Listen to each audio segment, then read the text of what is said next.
Bienvenue dans la saison 2 de mon podcast L'enthousiasme par les mots. Je suis Frédéric Mercier, coach de vie et professionnel, j'habite à Lyon.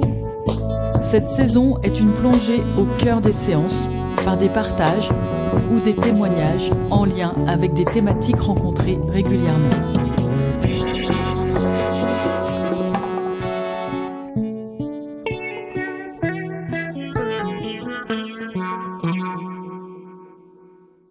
Je vous partage dans ce podcast, au cœur d'une séance, mon expérience de la thématique « Contrôler me rassure ». Il n'y a pas un seul accompagnement sans que soit évoqué le contrôle ou le besoin de contrôle. Parler de cette thématique permet aussi de remettre la confiance au cœur de mes accompagnements. Déjà, car c'est l'une de mes valeurs et qu'elle fait partie intégrante de l'enthousiasme que je propose en séance. Pas d'enthousiasme sans confiance. Dans mes séances, le contrôle vient prendre toute sa place. Dans le relationnel, dans le professionnel, au centre des projets. Alors, comment lâcher prise ?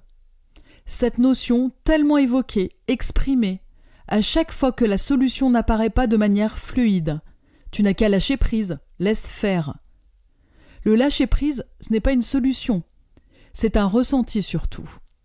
C'est être dans l'instant présent, de plus en plus, en lien avec ses émotions, son corps.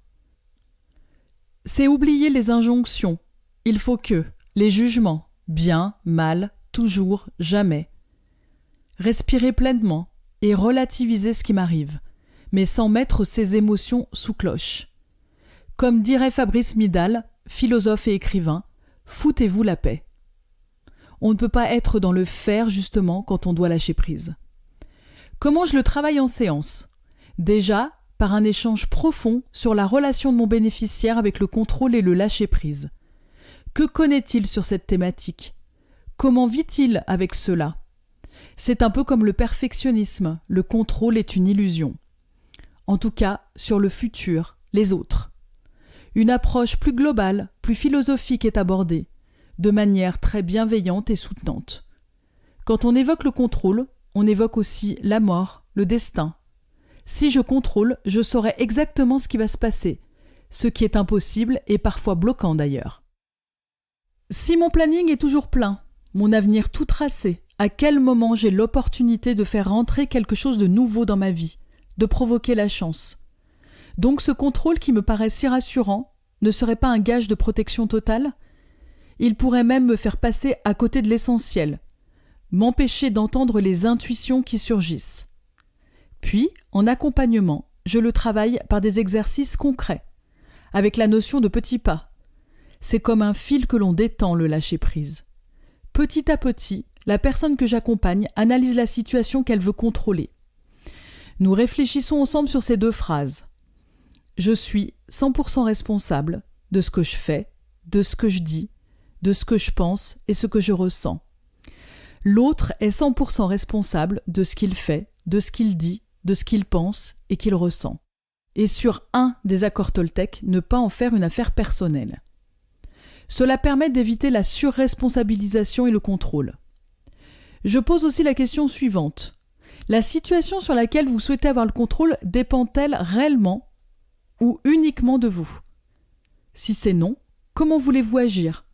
L'action appartient à chacun, il est impossible de forcer.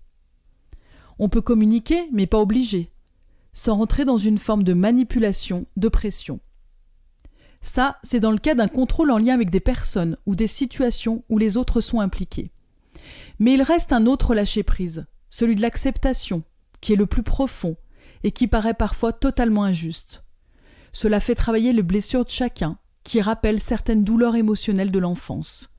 Le moment où l'on n'a pas été rassuré par des adultes.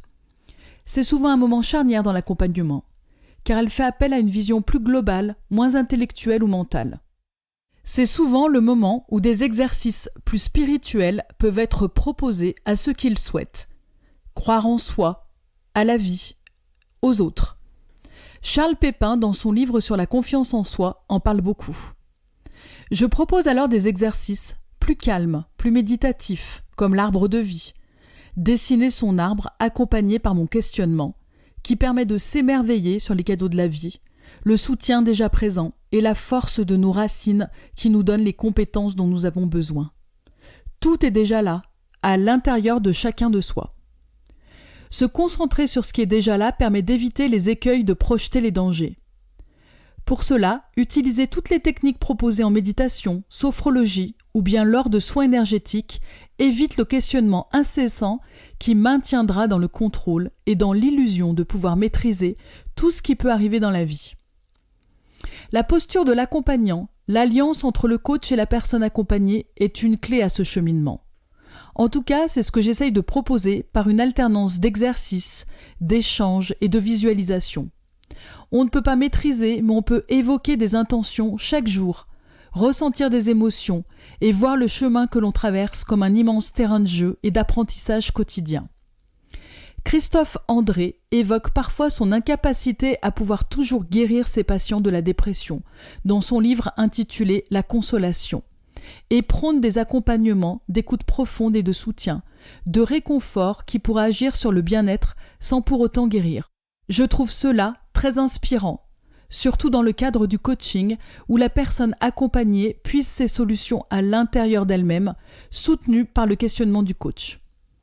Ce sera surtout là, dans le cadre du contrôle, de trouver le moyen, chaque jour, d'avancer malgré les obstacles, les frustrations et les blessures. J'espère que vous avez apprécié ce partage sur ce qui se passe concrètement en séance. Je vous remercie beaucoup, je vous embrasse.